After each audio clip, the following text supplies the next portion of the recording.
যদি ছাদে উট খুঁজা পাওয়া না যায় তো রাজপ্রাসাদে বসে আল্লাহ পাবেন কি করে? এতটুক কথাই কিন্তু জীবন চেঞ্জ। চলেন, এটা তো কাহিনী, হাদিসের একটা দেই। বনি ইসরাইলের এক বদমাশ ছিল, কিফিল নাম, কিফিল, হাদিসের কিতাবে পাওয়া যায়।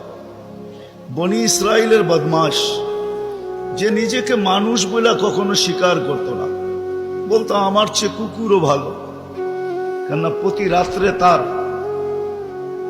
যৌন চাহিদা মেটানোর জন্য, ব্যভিচারের জন্য তাকে প্রতি রাত্রে সে খরচ করত 50 থেকে 60 লক্ষ টাকা বর্তমান টাকায়।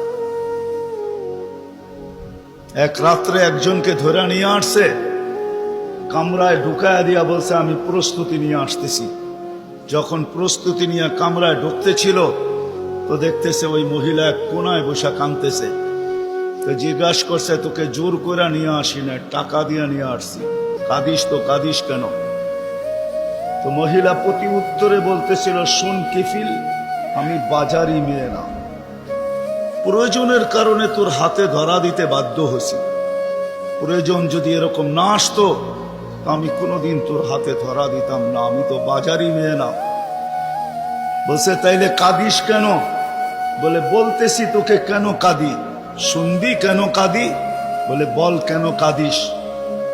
বলে কাঁদতেছি এই জন্য যে এই চেহারাটা কালকে আল্লাহকে কি করে দেখাবো।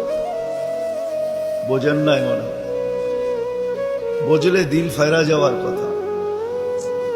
আজকে তো আমরা হাজারো গুনাহ করে কোনোদিন ভাবি না যে এই চেহারাটা আল্লাহকে কি করে দেখাবো। রাগ যদি ছাদে উট খুঁজা পাওয়া না যায় তো রাজপ্রাসাদে বসে আল্লাহ পাবেন কি করে? এতটুক কথাই কিন্তু জীবন চেঞ্জ। চলেন, এটা তো কাহিনী, হাদিসের একটা দেই। বনি ইসরাইলের এক বদমাশ ছিল, কিফিল নাম, কিফিল, হাদিসের কিতাবে পাওয়া যায়। বনি ইসরাইলের বদমাশ, যে নিজেকে মানুষ বলে কখনো স্বীকার করতো না, বলতো আমার চেয়ে কুকুরও ভালো। কেননা প্রতি রাত্রে তার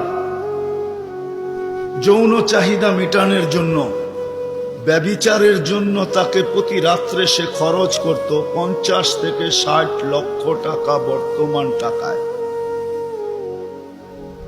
এক রাত্রে একজনকে ধরে নিয়ে আসছে, কামরায় ঢুকায়